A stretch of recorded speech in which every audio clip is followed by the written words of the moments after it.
스데반의 설교 오늘 7번째, 오늘 스데반의 설교로는 마지막 설교가 되겠습니다. 스데반의 순교라는 제목의 말씀을 드리겠습니다. 몇 해 전 저희 교회에서 교회 리더들을 중심으로 해서 1박 2일 코스로 국내 성지순례를 다녀온 적이 있습니다.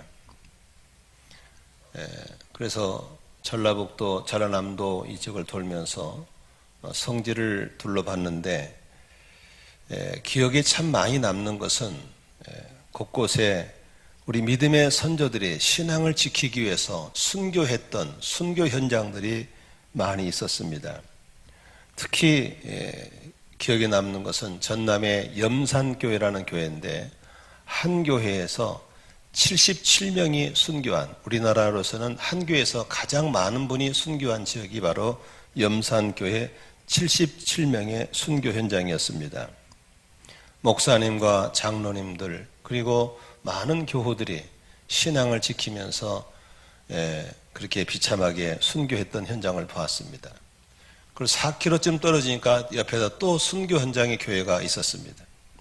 근데 참 재미있는 것은 또 거기 건너가면 이 목포 앞바다의 신안에 나가면 정도라는 섬이 있는데 거기 가니까 문중경 전사님의 순교 현장이 있었습니다. 근데 순교자가 죽고 나니까 그 지역에 무당이 없어요. 염산교회가 있는 그 지역 면에는 무당이 하나도 없고 절이 없어요. 얼마나 순교의 피가 지역을 변화시키고 깨끗게 하는지 모르겠어요. 우리 안산 같은 경우는 커리거리 무당이고 얼마나 음란하고 사건 사고가 많은지 모릅니다. 병든 땅이라는 걸 볼 수 있는 것이죠. 문중경 전사님이 갔던 정도라는 섬도 섬의 우상들이 얼마나 많아요. 그런데 그 전사님의 순교를 통해서 그 지역에 건너섬, 작은 섬들 곳곳마다 교회가 세워지고 25개 교회가 세워지고 우리 한국교회를 움직이는 영적인 거성들이 다 거기서 나온 사람이 많습니다. 그래서 신안 앞바다 섬에서 나오는 분들이 우리나라의 교단의 굵직굵직한 총회장들이 얼마나 많은지 모릅니다. 바로 순교의 피는 땅을 변화시키고 지역을 변화시키고 하나의 밀이 땅에 떨어져 싹이 나면 30배, 60배, 100배, 1000배의 결실을 거둔 것처럼 그 순교의 신앙이 얼마나 중요한지 모르겠습니다. 그런데 여러분, 순교자라는 말의 뜻은 헬라어로 한번 따라 하시겠습니다. 말투스라는 단어를 쓰거든요. 그런데 그 마르투스라는 단어는 순교자라는 말도 있지만 또 한편은 증인이라는 말을 쓸 때 마르투스라는 말을 써요. 다시 말하면 순교자는 증인이고 증인은 곧 순교자라는 뜻입니다. 여러분 잘 아시는 사도행전 1장 8절에 오직 성령이 너희에게 임하시면 너희가 권능을 받고 예루살렘과 온 유대와 사마리아와 땅끝까지 이르러서 뭐가 된다 그랬죠? 예수님의 증인이 된다 그랬죠. 바로 증인이 된다 할 때 바로 말투스라는 말을 쓰는 거예요. 그러므로 예수님을 영접하시고 구원 받으신 분 한번 아멘 해보시겠어요? 내가 예수님을 믿고 성령의 권능의 세례를 받아서 내가 이제 예수의 증인이 됐다라고 생각되신 분들 한번 해보세요. 처음 아멘 하신 분들은 바로 마르투스의 삶을 사는 거예요. 그래서 아직 안 죽었지만 순교의 영성을 가지고 가는 데마다 내 이익이 아니라 내게 불이익이 온다 할지라도 내가 본 것, 내가 들은 것, 내가 경험한 걸 그렇다라고 얘기하는 것이 바로 마르투스의 신앙인 것을 믿으시기를 바랍니다.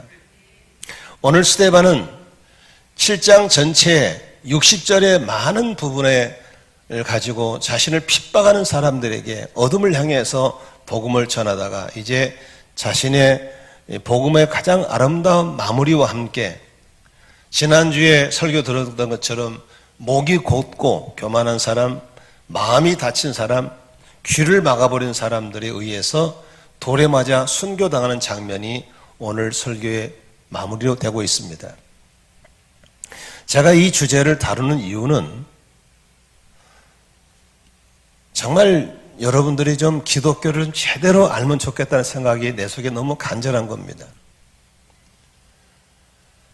이렇게 힘든 시대에 무슨 순교에 대한 복음이냐라고 하지만 역사는 우리에게 언제나 거울이 돼서 참 진리를 보여주고 있는 것입니다. 예수님의 12 제자들 가운데서 하나도 쓸만한 제자가 없었습니다. 다 선생 등쳐먹고 살고 선생 밟고 지나다니는 사람들이고 선생을 받고 성공하려는 사람들이 대부분이었어요.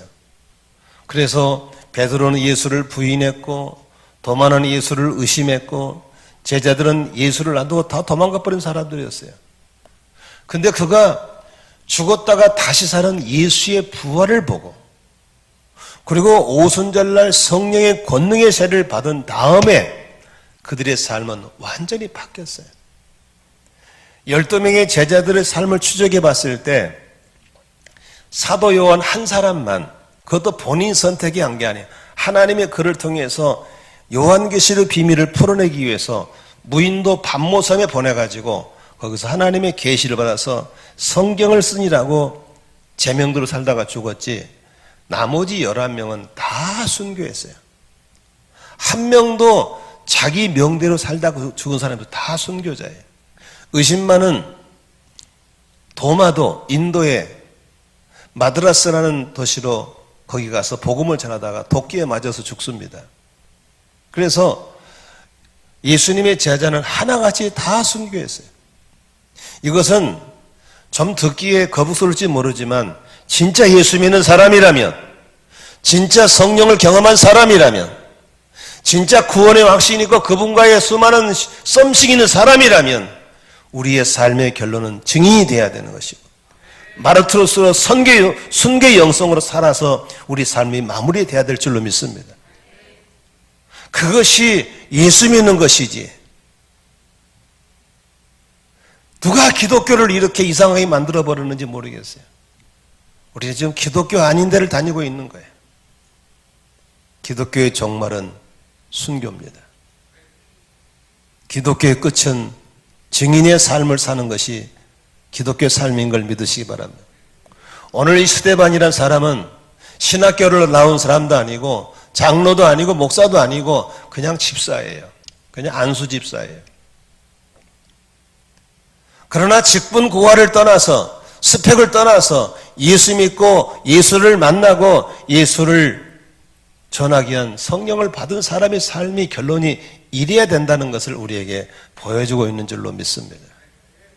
그렇다면 순교의 영성이 되기 위해서는 어떻게 해야 될 것인가, 오늘 본문에서 한번 찾아보도록 하겠습니다. 55절 56절을 함께 읽도록 하겠습니다.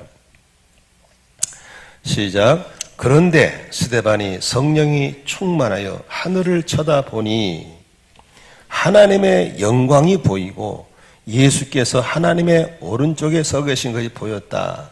56절입니다. 그래서 그는 보십시오, 하늘이 열려 있고 하나님의 오른쪽에 인자가 서 계신 것이 보입니다 하고 말하였다. 여러분, 증인이라고 하는 것은 그냥 아는 것을 증인할 수가 없는 거예요. 경험해야 되는 거예요. 아멘이죠. 그냥 정보, 인포메이션을 갖고 있다고 증인이 되는 건 아니에요.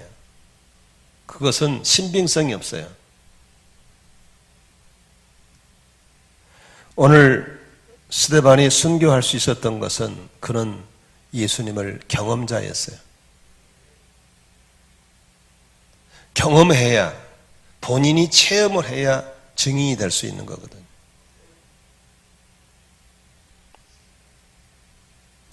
오늘 참 재미있는 것은 55절에 보니까 그런데라는 말이 나오거든요. 그런데라는 말은 그 앞절을 생각해야 돼요. 그 앞절에 우리가 지난주 설교 기억해 볼까요? 목이 곧은 사람, 교만한 사람들이죠. 마음이 꽉 막힌 사람, 마음밭이 막혀서 뭘 줘도 받을 수 없는 사람들이죠. 귀가 꽉 막힌 사람들이죠. 무슨 말을 들려는 않는 사람. 이 사람들에게 스데반은 최후의 통첩을 하죠. 당신들은 조상 때부터 그랬다. 수많은 주의 종을 죽였다. 그러면서 마지막 이제 돌아올 수 있는 것을 요청하지만 그들은 지난 설교 결론이 뭐죠?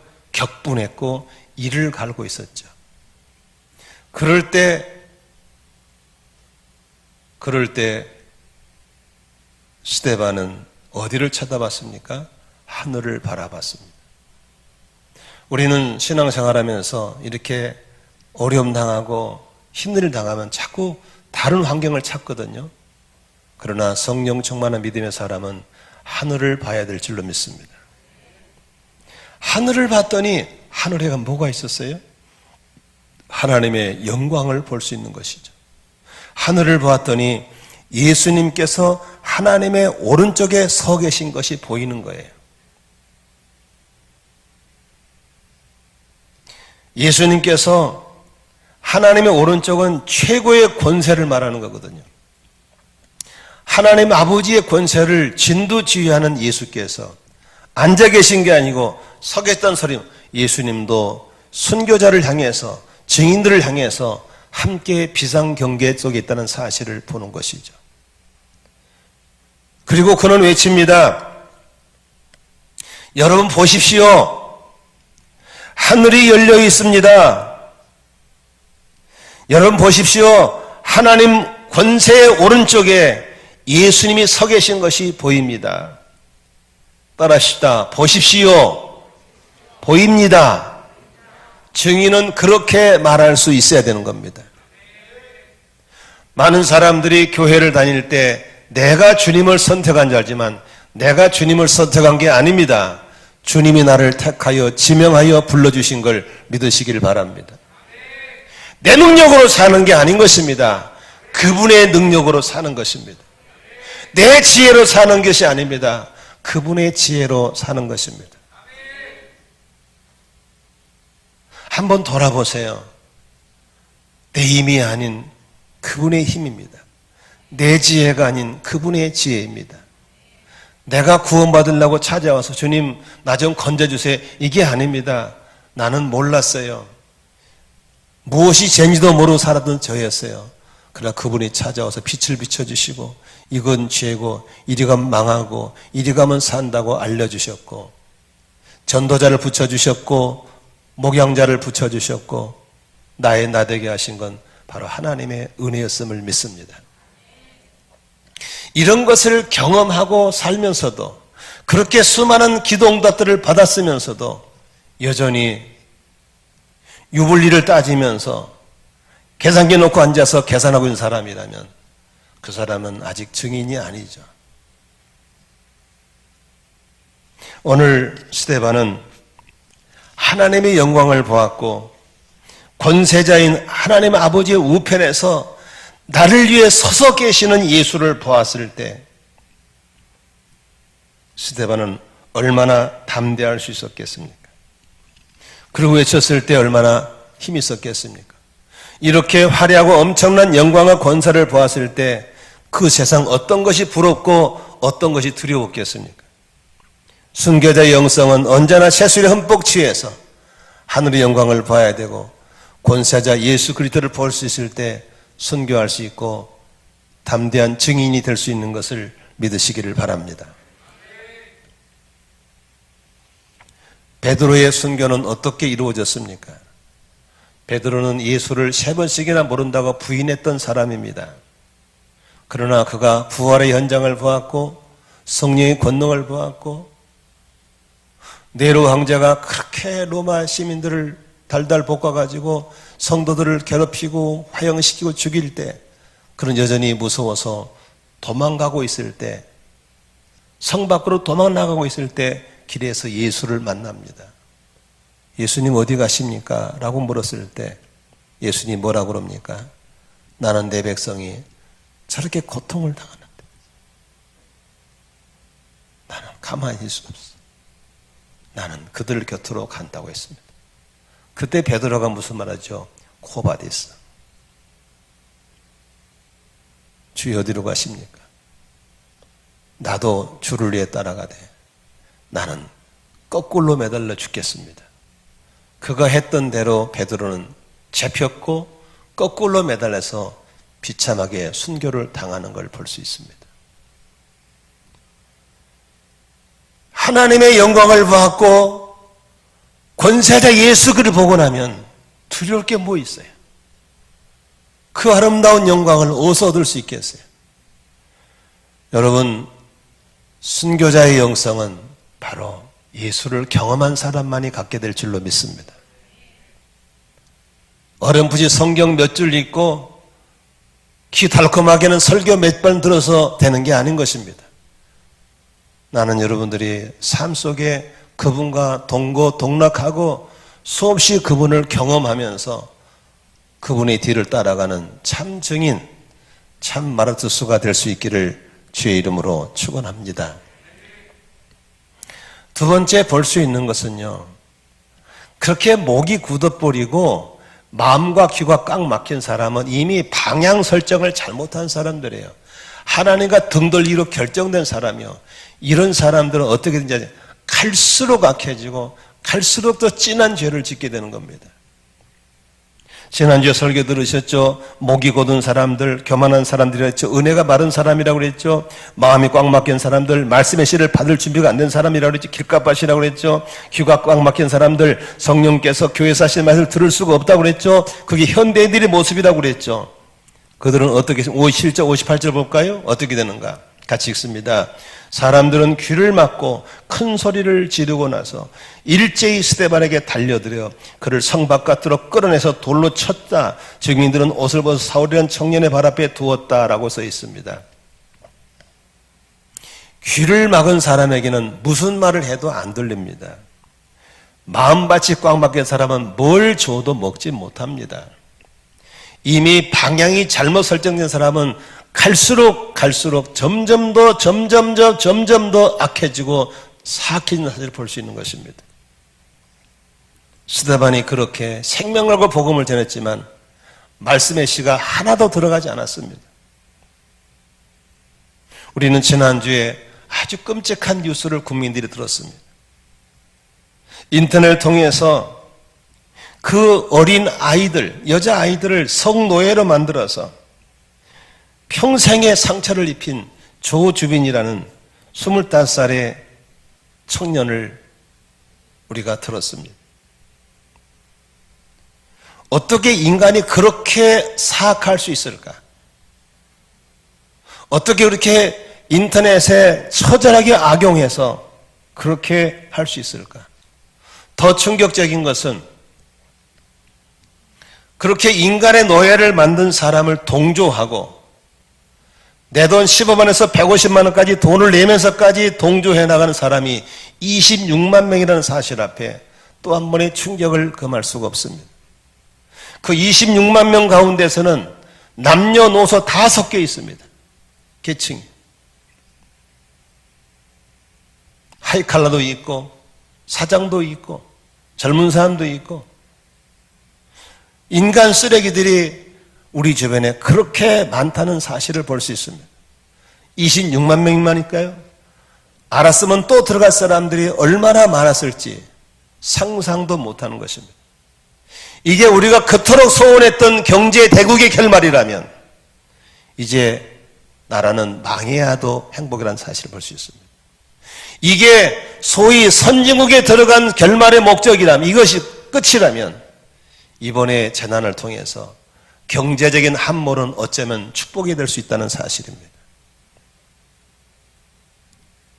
이렇게 교회가 거리거리 널려 있고 목사 장로들이 밟힐 만큼 많은 시대에 이렇게 썩어진 것이 결말이라면 차라리 이번 재난을 통해서 곳곳에 교회가 문을 닫고 예수 믿는 게 부끄러워 숨어서 믿어야 할 만큼 된다는 것도 어쩌면 축복이라고 할 수 있는 것이죠.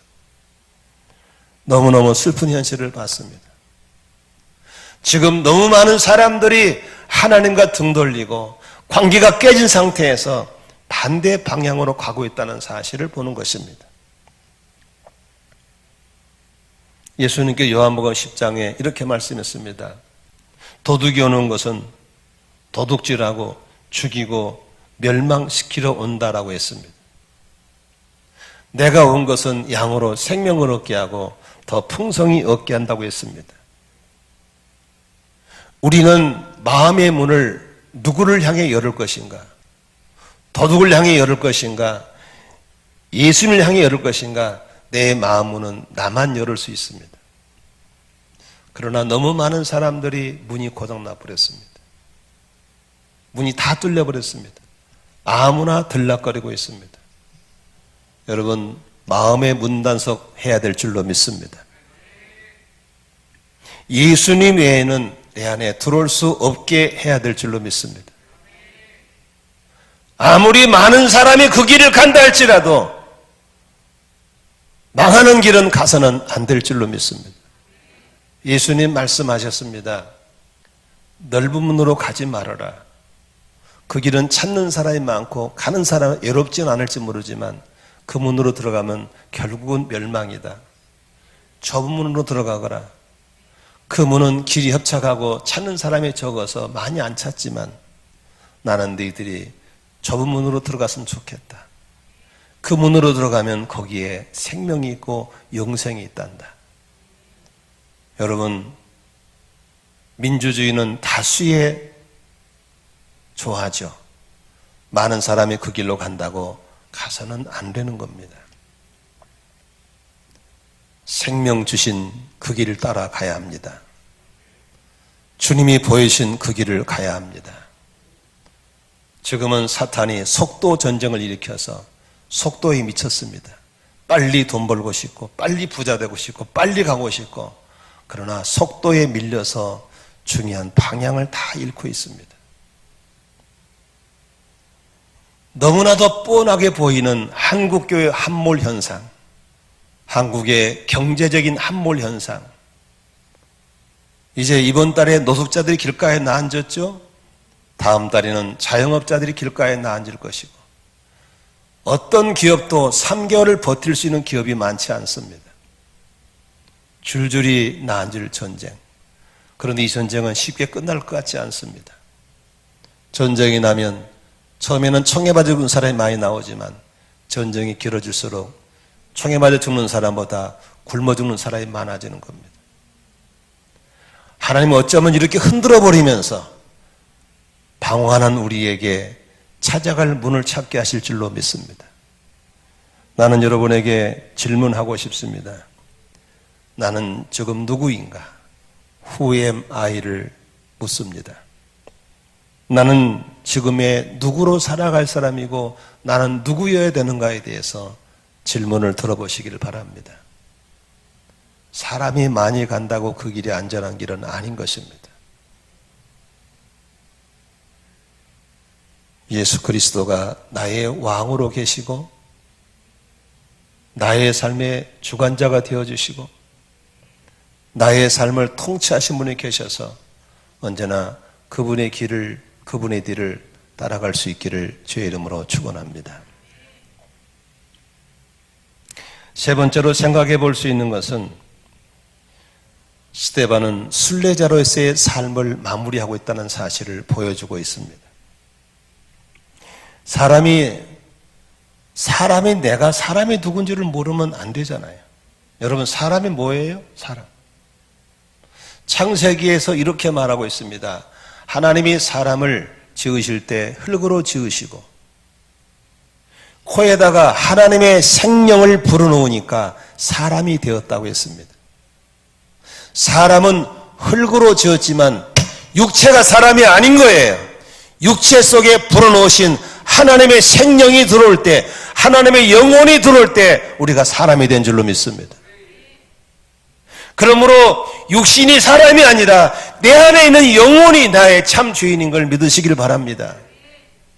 그러므로 육신을 입고 살던 내 영혼이 하나님께서 와서 하나님 부르신 사명을 따라 살다가 사명 끝나면 육신의 옷을 벗어버리고 내 영혼은 하나님 아버지 내가 왔던 고향으로 돌아가는 것이 사람인 걸 믿으시기 바랍니다.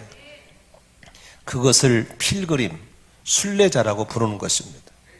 저는 그래서 내 이메일의 닉네임을 작은 순례자라고 부릅니다. 큰 순례자라면 교만하다고 그러니까 그냥 작은 순례자. 겸손하고 싶어서. 그래서 저는 혼자 있을 때는 저 멀리 배는 나의 시온성, 오 거룩한 곳, 나의 집 찬양을 부릅니다. 우리는 순례자입니다. 히브리 11장 15, 16절에 이렇게 써 있습니다. 그들이 만일 떠나온 것을 생각하고 있었더라면 돌아갈 기회가 있었을 것입니다. 그러나 사실은 그들은 더 좋은 곳을 동경하고 있었던 것입니다. 그것은 곧 하늘의 고향입니다. 그래서 하나님께서는 그들을 하나님이라고 불리는 것을 부끄러우지 않으시고 그들을 위해 한 도시를 마련해 두셨습니다.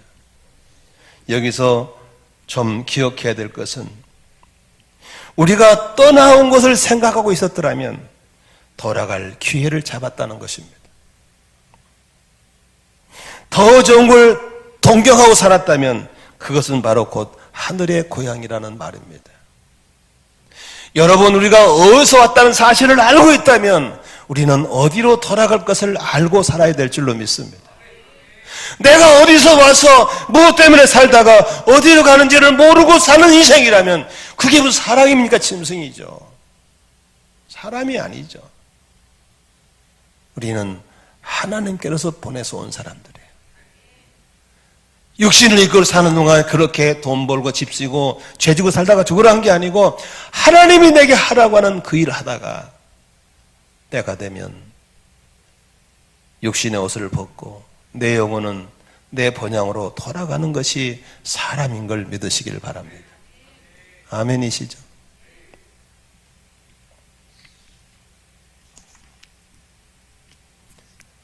오늘 스데반은 오늘 59절에 돌에 맞아 죽으면서 뭐라고 외칩니까? 한번 59절 읽어보겠습니다. 시작. 사람들이 스데반을 돌로 칠 때에 스데반은 주 예수님 내 영혼을 받아주십시오 하고 부르짖었습니다. 스데반은 정확하게 알고 있는 거예요. 내 영혼이 주님께로도 와서 주를 위해 살다가 이제 사명 끝났으니 이제 내 영혼을 다시 받아주십시오. 이게 목사 장로 믿음이 아니고 집사님 믿음이라니까. 우리 성도들이 이 믿음 갖기를 주의 이름으로 축원합니다. 이 믿음 가져야 되는 거예요. 스데반은 자신의 삶의 사명을 받은 순례자였음을 정확히 알고 있었고 이제 사명이 끝났기 때문에 저들에 의해서 내가 순교를 당하지만 내 영혼은 주님 받아주십시오. 내 영혼을 받아주십시오.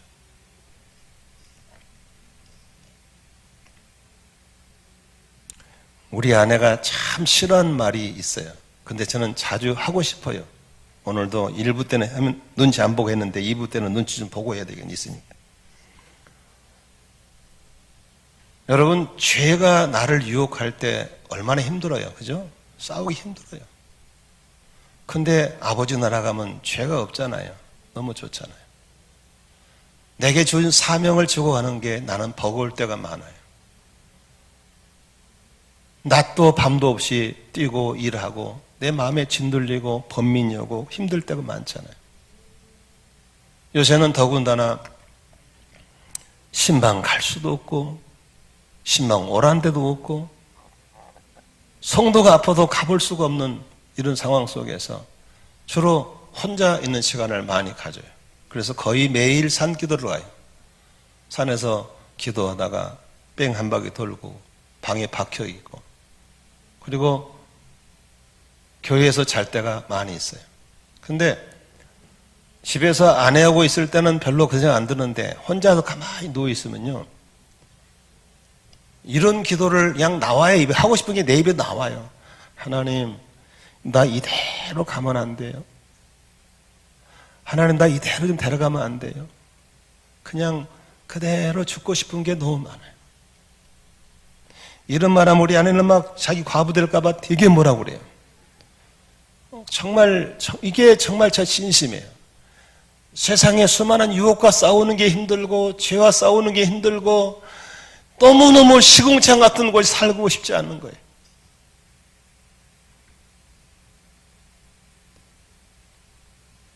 어젯밤에도 살라고 누워있는데 그냥 그대로 갔으면 너무 좋겠더라고요. 내일 아침에 눈 안 뜨면 참 좋겠다라는 생각이 드는 거예요. 왜 그럴까요? 나는 어디서 와서 무엇 때문에 살다가 어디로 가는가를 알고 있기 때문에 그런 거예요. 사랑하는 성도 여러분, 여러분을 하나님께서 이 땅에 보내셨고 하나님께서 나름대로의 사명들을 주셔서 그 일을 하게 하시다가 태어날 때는 순서가 있지만 떠날 때는 순서가 없이 때가 되면 우리를 다시 당신의 본향으로 불러가실 것을 믿으시면 아멘 하십시다. 이번에 성지순례 갔더니 우리 가이드 목사님이 우리 팀들에게 아주 재미있는 말씀을 하셨어요.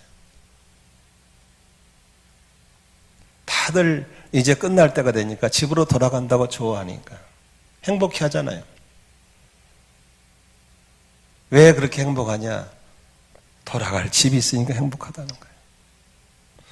우리 순례자 인생은 돌아갈 천국이 있기 때문에 재난도 이길 수 있고 경제적인 함몰이 와도 괜찮고 영적인 함몰이 와도 괜찮고 교회가 텅텅 비어도 우리는 괜찮아요. 믿으십니까? 여러분 한 가지 믿으십시오. 아무리 재난이 오고 경제적인 함몰이 와도 절대로 의인은 굶어 죽지 않을 줄로 믿습니다. 그러면 됐지 뭘. 아멘이시죠? 절대로 땅바닥에 주지 않게 하시고 굶어 죽지 않을 줄로 믿습니다. 그건 확실한 보장이잖아요. 그러면 됐지 뭘. 그러므로 여러분 오늘도 우리의 부르심을 따라 살다가 부끄럽지 않게 살다가 오늘이라도 내일이라도 부르시면 아멘 하고 들림받을 수 있는 그런 순례자의 영성이 있기를 주의 이름으로 축원합니다. 아멘. 근데 60절에서 말이지 마지막 절에 스데반이 우리에게 이 순례자의 삶, 선교의 영성은 아주 중요한 메시지를 주고 있어요. 한번 읽어보고 60절 시작.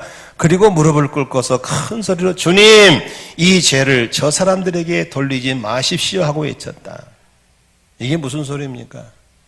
자기를 돌로 쳐 죽이는 저 왼수들을 향해서 기도하는 거예요. 주님 저 사람들이 몰라서 그런 겁니다. 저들이 나를 돌로 쳐 죽이는 저 죄값을 저들에게 돌리지 마십시오. 저들을 향한 용서의 마음은 스데반의 마음이 아니에요. 주님의 마음이에요. 스데반이 그렇게 한 게 아니요. 그 안에 예수가 그렇게 하신 줄로 믿습니다. 그게 아버지의 마음이고 주님의 마음인 걸 믿으시기 바랍니다. 우리는 끝까지 예수 믿는 사람 속에 있어야 할 마음은 주님의 마음인 걸 믿으시기 바랍니다. 내가 아닌 주님의 마음입니다. 내가 아닌. 우리 한국 기독교는 참 자랑스러운 전통들을 역사를 가지고 있습니다. 그 중에 한 분이 손양원 목사님의 사랑의 원자탄입니다. 저는 순천 사람입니다. 여순 반란 사건 때 지리산의 빨갱이들이 활동이 대단했습니다. 그래서 여수 순천 지역에서 그 빨갱이 공산당들이 많이 죽였습니다. 그 중에 손양원 목사님의 아들 동신이와 동인이가 순천고등학교 1학년 3학년이었습니다. 그때 안재선이라는 공산당 앞잡이 청년이 그 동신이와 동인이를 총으로 쏴 죽였습니다. 몽둥이로 패 죽였습니다. 그 소식을 듣고 손양원 목사님이 얼마나 절망이 됐겠습니까? 장례식 때 얼마나 슬펐겠습니까? 안재선은 잡혔습니다. 국군에게 잡혀가지고 당연히 사형 선고를 받았겠죠. 그런데 기도하는 가운데 주님이 찾아오셔서 손 목사님에게 자극을 합니다. 원수는 또 다른 원수를 낳고 저주는 또 다른 저주를 낳고 보복은 또 다른 보복을 낳는다는 것이었습니다. 내가 십자가 지고 너의 저주를 끊어버린 것처럼 네가 이 보복을 끊었으면 좋겠다라는 마음을 주신 것입니다. 여러분 자식들을 그렇게 했다면 여러분 어떻게 할 수 있겠어요? 주님 마음 앞에 아멘 할 수 있겠어요? 저는 못합니다 이렇게 하겠어요? 아마 대부분 사람들은 못한다고 그럴 거예요. 그러나 성령의 사람 마르투스의 신앙인 손양호 목사님은 주의 음성 앞에 순종합니다. 그리고 사령관을 찾아갑니다. 그리고 안전선을 풀어달라고 부탁을 합니다. 그때 안전선을 가두고 있던 사령관이 면담을 거절합니다. 아들 둘을 잃고 나서 정신이 도는 줄 압니다. 그러나 손 목사님은 사령관실 앞에서 무릎 꿇고 기도하면서 비껴주질 않습니다. 금식하고 철하면서 만나줄 때까지 계속 앉아 있습니다. 사령관이 손 목사님 진심을 알고 나서 앉아서 이를 풀어줍니다. 자기 아들을 죽인 원수를 양 아들로 삼습니다.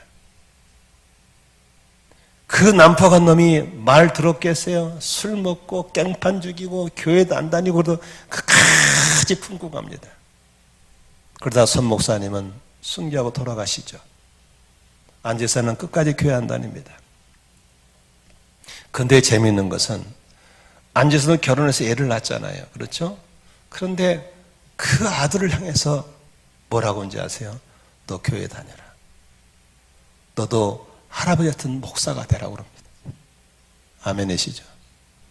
죽었을 때 회개하고 죽었는지 그건 모르겠습니다만 나중에 자기 아들을 목사 되게 만듭니다. 손양원 목사님의 그 눈물의 용서가 1대가 지나고 2대가 지나면서 열매 맺은 줄로 믿습니다. 그 아들 목사가 지금 저희 교단 목사이고 일산서 목회하고 있습니다. 그 아들 목사가 지금 손양 목사님의 업적을 홍보하기 위해서 기념 사업회를 준비하고 있습니다. 여러분, 순례자의 삶은 끝까지 증인으로서 그리스도의 성품을 드러내는 삶을 살아야 될 줄로 믿습니다. 나는 못합니다. 못해요. 우리 가정교회를 우리가 하고 있잖아요. 다시 한번 우리 가정교회를 돌아봐야 됩니다. 가정교회는 시스템이 아닙니다. 철저하게 담임 목사가 변화가 돼야 됩니다. 장로님들이 변화가 돼야 되고 목자, 목녀가 변하지 않으면 이거 하면 안 됩니다. 그냥 흉내낸다고 되는 게 아닙니다. 신약교회의 정신을 나부터 습득하고 담임 목사 부부부터 보여주는 제자훈련, 은사별 사역하고 섬기는 리더십으로 살아간 걸 볼 때 장로님들은 닮아갈 것이고 우리 장로님들이 그렇게 살아갈 때 성도들이 닮아갈 것이고 목자, 목녀가 그렇게 세축과 내기도 살아갈 때 목원들이 따라오면 제자가 될 줄로 믿습니다. 나는 안 바뀌고 너 바뀌어라. 이건 가정교회가 아닌 겁니다. 이건 서두를 일도 아니고 금방 될 일도 아닌 것입니다. 다만 부족하지만 그쪽 방향으로 뚜벅뚜벅 걸어가시면 하나님이 기뻐하시고 때가 되면 열매도 주시고 또 설령 부흥이 안 된다 할지라도 그 길로 가는 우리를 보시고 하나님이 기뻐하실 줄로 믿으시기를 바랍니다. 아멘이시죠? 저는 어제 이메일로 편지 한 통을 받았습니다. 미국의 최영기 목사님께서 온 편지입니다. 그분이 44년생이니까 지금 77살이시죠. 한국을 나오신다는 겁니다. 오시지 말라고. 근데 자꾸 하나님께서 한국교회 무너진 걸 보고 우리랑 같이 있고 싶다고 오신다는 거예요. 사모님이 암 환자인데 어떻게 놔두고 오냐고. 사모님께 양해를 구하고 나오신다는 거예요. 4월 9일 날 나오신대요. 근데 거기까지는 좋은데 그 다음 말이 저를 마음을 아프게 했어요. 유언장을 썼다는 거예요. 그래서 유언장을 써서 변호사 공증을 쓰고 나온다는 거예요. 저는 이제 은퇴하고 좀 편안하게 사실 때가 됐는데 왜 그렇게 사실까? 섬뜩하면서도 끝까지 자기 몸이 다 녹아질 때까지 그렇게 사명 따라 살아가신 것이 얼마나 좋은 본보기인지 모르겠어요. 말씀을 정리하고 맺겠습니다. 구원받고 성령받아 예수님의 구원과 사랑을 경험한 증인된 삶은 바로 순교자의 삶입니다. 증인은 순교자이기 때문에 그렇습니다. 다메섹에서 부활의 주님을 만난 바울은 이렇게 고린도께 고백합니다. 형제자매 여러분, 나는 감히 단언합니다. 나는 날마다 죽습니다. 이것은 우리 주 예수 그리스도께 여러분에게 하신 그 일로 내가 여러분을 자랑스럽게 여기는 만큼 확실한 것입니다. 바울은 날마다 죽는 연습을 계속했습니다. 갈라디아 교인들에게 그렇게 바울은 편지합니다. 내가 그리스도와 함께 십자가에 못 박혔나니 그러니 이제는 내가 사는 것이 아니고 내 안에 그리스도께서 사신 것이라. 이제 내가 육체 가운데 사는 것은 나를 위해 자기만 모르신 하나님의 아들을 믿는 믿음 안에 사는 것이라고 했습니다. 오늘 이제 한국 교회는 대부분 그렇게 좋은 시절 지났다고 얘기합니다. 지금 한국 교회는 정부에서도 우리를 곱게 보는 눈이 아닙니다.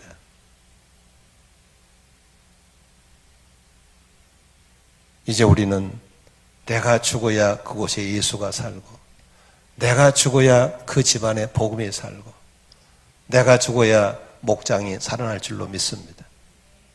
예수 믿고 구원받고 성령 받은 사람이라면 오늘 증인의 영, 순교자의 영성으로 한 걸음 한 걸음 나아갈 수 있기를 바랍니다.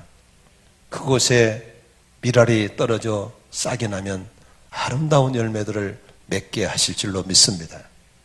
내가 살면 주님이 살 수가 없습니다. 내가 죽어야 주님이 사는 것입니다. 스데반 집사의 순교 영성을 보면서 오늘도 나의 영적인 현주소를 발견할 수 있는 저와 여러분 됐으면 좋겠습니다. 기도하겠습니다.